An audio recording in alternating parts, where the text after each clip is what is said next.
Shalom, salam sejahtera bagi kita semua.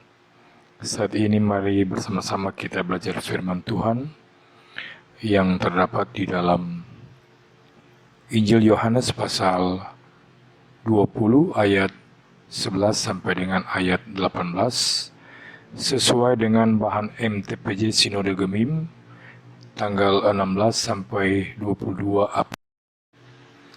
Bunyinya sebagai berikut. Yesus menampakkan diri kepada Maria Magdalena. Tetapi Maria berdiri dekat kubur itu dan menangis.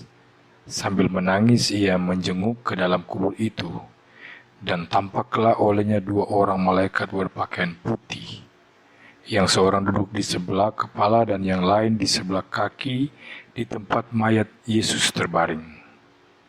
Kata malaikat-malaikat itu kepadanya, "Ibu, mengapa engkau menangis?" Jawab Maria kepada mereka, "Tuhanku telah diambil orang, dan aku tidak tahu di mana ia diletakkan." Sesudah berkata demikian, ia menoleh ke belakang dan melihat Yesus berdiri di situ. Tetapi ia tidak tahu bahwa itu adalah Yesus. Kata Yesus kepadanya, "Ibu, mengapa engkau menangis? Siapakah yang engkau cari?" Maria menyangka orang itu adalah penunggu taman, lalu berkata kepadanya, "Tuan, jikalau Tuan yang mengambil dia, katakanlah kepadaku, di mana Tuan meletakkan dia, supaya aku dapat mengambilnya." Kata Yesus kepadanya, "Maria." Maria berpaling dan berkata kepadanya dalam bahasa Ibrani, "Rabuni," artinya guru. Kata Yesus kepadanya, "Janganlah engkau memegang aku, sebab aku belum pergi kepada Bapa, tetapi pergilah kepada saudara-saudaraku dan katakanlah kepada mereka bahwa sekarang aku akan pergi kepada Bapakku dan Bapamu, kepada Allahku dan Allahmu." Maria Magdalena pergi dan berkata kepada murid-murid, "Aku telah melihat Tuhan," dan juga bahwa Dia yang mengatakan hal-hal itu kepadanya.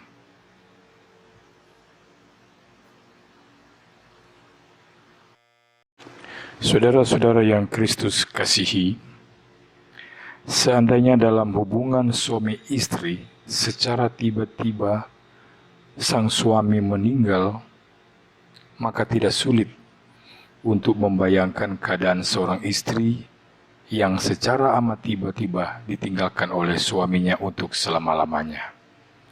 Istri itu pasti dikuasai oleh rasa duka yang sangat. Mungkin sudah tak mampu mengeluarkan air mata lagi, sebab air matanya sudah habis terkuras.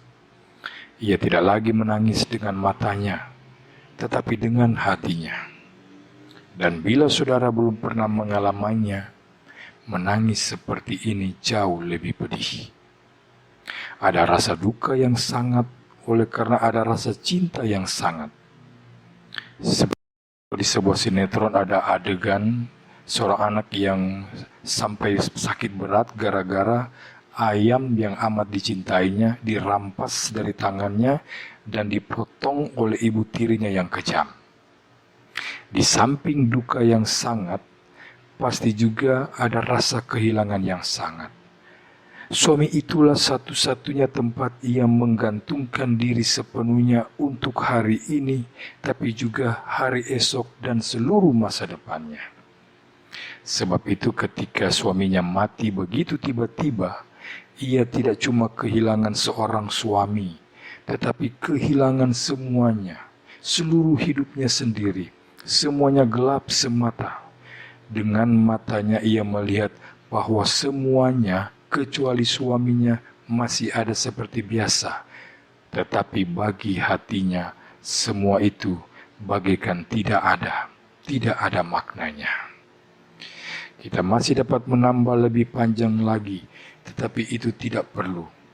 Yang ingin dikatakan di renungan ini adalah dengan amat mudah kita dapat membayangkan bagaimana keadaan Maria Magdalena setelah peristiwa yang terjadi pada hari Jumat sore itu. Tentu saja Yesus bukan suami Maria Magdalena, Namun bagi Maria, di dalam hal ketergantungan dan kasih, Yesus jauh melebihi seorang suami. Oleh sebab itu ia mengalami kedukaan serta kehilangan yang sangat. Semuanya juga terjadi begitu cepat dan begitu tiba-tiba. Maria tidak pernah sedikit pun membayangkan bahwa hal yang telah terjadi itu akan pernah terjadi. Sebab secara mental, dia tak pernah siap atau dipersiapkan untuk menghadapi tragedi itu. Amat tiba-tiba, hanya dalam waktu kurang 24 jam, Yesus ditangkap, diadili, disalib, lalu mati. Dan semua itu terjadi di depan matanya. Lebih dari itu, ia menyaksikan semua itu dengan mata kepalanya sendiri. Adakah yang lebih kejam dan menyiksa daripada kita dipaksa melihat pujaan kita disiksa sampai mati di depan mata kita? Karena itu, tidak perlu kita heran. Setelah kematian itu, Maria Magdalena melakukan hal-hal yang sebenarnya abnormal dilakukan oleh perempuan baik-baik di dunia timur. Apa misalnya? Misalnya, tidak pantas wanita timur baik-baik jalan sendirian ketika hari masih gelap. Namun Yohanes menulis, pada hari pertama minggu itu, pagi-pagi benar ketika hari masih gelap, pergilah Maria Magdalena ke kubur itu. Yohanes 20 ayat 1. Kemudian ketika Maria melihat bahwa batu penutup kubur itu sudah tidak ada, ia berlari-lari mendapatkan Simon Petrus dan murid yang lain yang dikasihi Yesus. Yohanes 20 ayat 2. Padahal wanita timur baik-baik terkenal dengan kehalusannya, pantang berlari-lari kecuali bila dikejar anjing barangkali. Lalu kita baca dalam pembacaan kita ayat 11, dikatakan, tetapi Maria berdiri dekat kubur itu. Orang yang tidak tahu pasti akan berkomentar, kenapa wanita sendirian menangis di kubur laki-laki yang bukan suaminya? Kita tidak perlu memperkirakan yang tidak-tidak. Kita lebih baik bicara yang sudah pasti, bahwa Maria Magdalena amat mengasihi Yesus, dan oleh karena itu ketika Yesus mati, ia mengalami syok dan duka cita yang luar biasa. Kita dapat membayangkannya dengan mudah. Yang agak sulit kita bayangkan, tapi toh masih mungkin untuk membayangkannya adalah apa yang kira-kira akan terjadi bila misalnya saja sang suami tercinta dalam contoh kita ini tiba-tiba bangun, bangkit, tidak jadi mati, dan berjalan pelan-pelan menghampiri sang istri. Terkesima pasti, lalu mengucak-ngucak mata tidak percaya, mencubit lengan sendiri. Apakah saya mimpi atau tidak? Tapi ketika sang istri itu benar-benar yakin bahwa itulah benar-benar suaminya yang benar-benar bangkit, pasti ia akan berlari menghampiri sang suami. Dan apa? Ia akan memeluknya erat-erat, begitu eratnya seolah-olah tidak mau membiarkan ia pergi lagi. Begitu eratnya seolah-olah tidak mau berpisah atau bercerai lagi. Pasti begitu kan?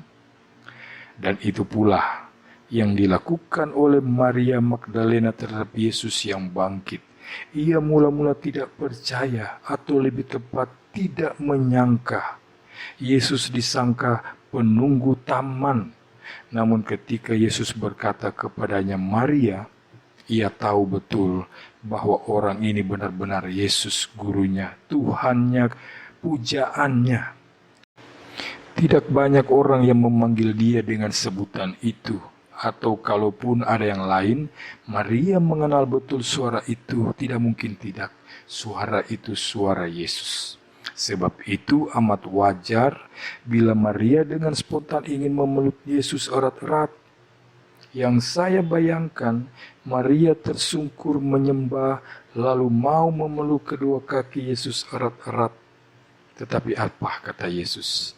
Janganlah engkau memegang aku, sebab aku belum pergi kepada Bapa, tetapi pergilah kepada saudara-saudaraku dan katakanlah kepada mereka bahwa sekarang aku akan pergi kepada Bapakku dan Bapamu, kepada Allahku dan Allahmu. Mengapa Yesus tidak membiarkan Maria Magdalena mengungkapkan spontanitas emosinya yang amat wajar itu? Saya yakin pasti sama sekali bukan oleh karena Yesus tidak mau dipeluk. Bukan itu. Saya menemukan makna yang dalam dan indah pada kata-kata Yesus itu. Makna yang dalam dan indah bukan saja bagi Maria Magdalena, melainkan juga bagi kita, bagi saudara dan saya. Yesus melarang Maria memeluk atau merangkul kencang-kencang kakinya, walaupun Yesus tahu dan menghargai bahwa itu adalah luapan emosi yang amat wajar. Mengapa?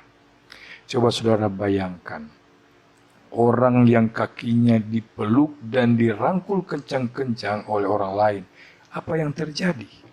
Jawabannya adalah kedua-duanya pasti tidak bisa bergerak dengan leluasa. Tidak bisa kemana-mana, terpancang di situ saja, baik yang memeluk maupun yang dipeluk. Inilah yang Yesus tidak kehendaki, yaitu apabila Paskah hanya sekadar untuk meluapkan emosi. Apabila Paskah hanya membuat kita ingin memeluk Yesus, lalu sebagai akibatnya Yesus tidak bisa kemana-mana dan kita pun tidak bisa kemana-mana. Padahal apa saudara? Yang Yesus kehendaki adalah bahwa setelah Paskah ada misi yang harus kita kerjakan. Yesus harus pergi kembali kepada Bapa di surga, namun pekerjaannya harus berjalan terus. Dan siapa yang harus mengerjakan dan meneruskannya? Itulah kita, Anda dan saya. Yesus harus pergi, kita pun harus pergi. Pergilah kepada saudara-saudaraku. Begitu pesan Yesus setelah ia bangkit. Anda dan saya diminta untuk melakukan sesuatu bagi Yesus. Pergi menemui saudara-saudara kita yang adalah saudara-saudara Yesus. Paskah bagi Yesus bukanlah hanya untuk meluapkan emosi dan nostalgia seperti layaknya sebuah reuni. Paskah menurut Yesus harus kita jadikan awal dari sebuah misi, yaitu pergi. Artinya tidak cuma berdiam diri. Karena itu, pergilah, jadikanlah semua bangsa muridku. Tuhan Yesus memberkati kita semua. Amin.